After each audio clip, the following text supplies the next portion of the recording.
Mission Retour dans le futur. Alors, je retourne sur les bancs de l'école où j'ai passé mon BEP CAP en 94, 30 piges après. Je vais retourner changer quelques sœurs et je t'explique pourquoi. Petit coup de nostalgie quand même. Si tu imagines tous les souvenirs là qui me reviennent. Il y en a certains quand ils vont regarder la vidéo, eux-mêmes ils savent. Voilà, ici on se trouve en plein cœur de l'atelier de fonderie. Et la demande de notre client, c'est de pouvoir mettre en organigramme, d'avoir une clé qui fonctionne sur passe générale, passe partielle. Et comme tu peux le constater, une serrure tubulaire, sur ce modèle-là, ce n'est pas possible. Donc la mission du jour, on doit tout modifier pour passer en profil européen.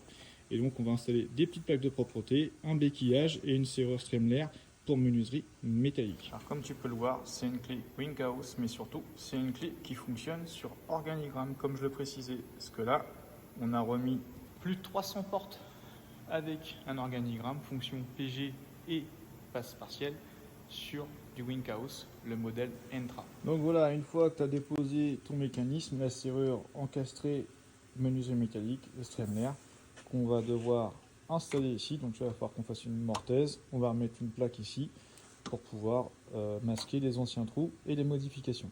Alors j'ai tracé un trait à 1050 parce que c'est à peu près la norme du béquillage. Et tu vois ici j'ai repéré mes, hop, pas très bien, voilà, mes axes de coffre pour pouvoir faire ma mortaise.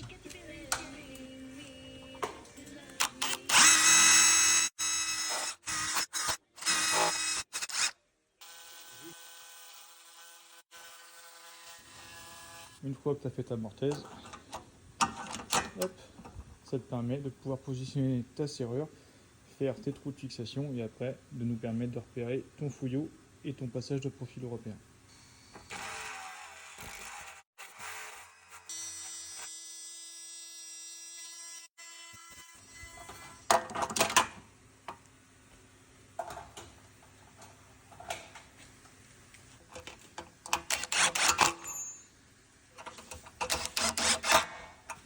Donc là, ce que j'ai fait, c'est que j'ai commencé à faire mes trous de béquillage et ensuite, ma plaque, tu vois, ça m'a permis, j'ai centré l'axe ici, j'ai répertorié et ensuite, tu vois, j'ai fait mon tracé pour pouvoir mettre en place la petite plaque. Et pour être sûr de bien être en face, regarde, tu te mets, tac, juste ici. Et là, automatiquement, si tu fais ça et comme ça, eh bien, tu es sûr de retomber pile poil dans ton anthrax de fouillots et de cylindres. Donc ensuite, tu fais ton implantation, hein, hop, et une fois que c'est fait, tu mets la face A et la face B, recto verso. Attention de bien les mettre dans le bon sens et tu les perces en un seul tenant. Comme ça, au moins, tu gagnes du temps. Donc une fois que tu as coupé ta plaque, bien double encollage. Hop. Tac. Tu viens positionner. Voilà, enfin bref, tu as compris. Et puis après, une fois que tu mets ta petite plaque ensemble béquille double, et bien ça cache tous les trous et tu récupéreras un support qui est propre.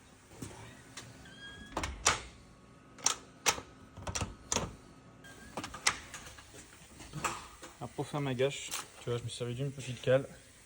J'ai calé contre mon pen demi-tour. Ça m'a permis d'avoir un tracé. Ensuite, j'ai répercuté. Tu vois, tac. Et ensuite, même chose pour le bas. Après, pour faire ta mortaise, un trou de 4, ici, 8, 10. Et après, avec la multitool, tu coupes, tu dégages le surplus, un petit coup de lime, et puis voilà. Donc là, après, tu mets un petit coup de lingette pour enlever tous les petits traits de crayon. Tu as vu, ça fait en douceur. Impeccable. Voilà, je te refais voir côté extérieur. Tu vois, plus de traces de crayon. Et tu vois, tout en souplesse. Bon, là, j'ai pas la clé. Les gâches sont terminés. Bien mon jeu. Tu vois, ça ferme. Juste le petit jeu nécessaire. Et j'ai pas installé de gâche parce que comme tu peux le voir à la caméra, j'ai moins de 2 mm. Donc une gâche plate ne passerait pas. J'anticipe les futurs commentaires. Donc pas de gâche comme je t'ai fait voir, pas de jeu. Et pour ton information, tu vois, ces menuiseries aluminium, il y a 30 ans, en 94, elles étaient déjà là bien avant mon arrivée. elles sont toujours là. Et la serrure qui était en place n'avait pas de gâche non plus. C'était directement fait dans la menuiserie aluminium et ça ne bouge pas. Voilà, pour ton information, avant de mettre un petit commentaire. Alors, j'ai pas la prétention d'être le meilleur, je te fais simplement voir comment moi je procède. Encore une fois, c'est pour faire voir notre métier, quelques petites astuces. Et si tu as d'autres solutions, n'hésite pas à la partager. Allez, je te dis à plus. Ciao.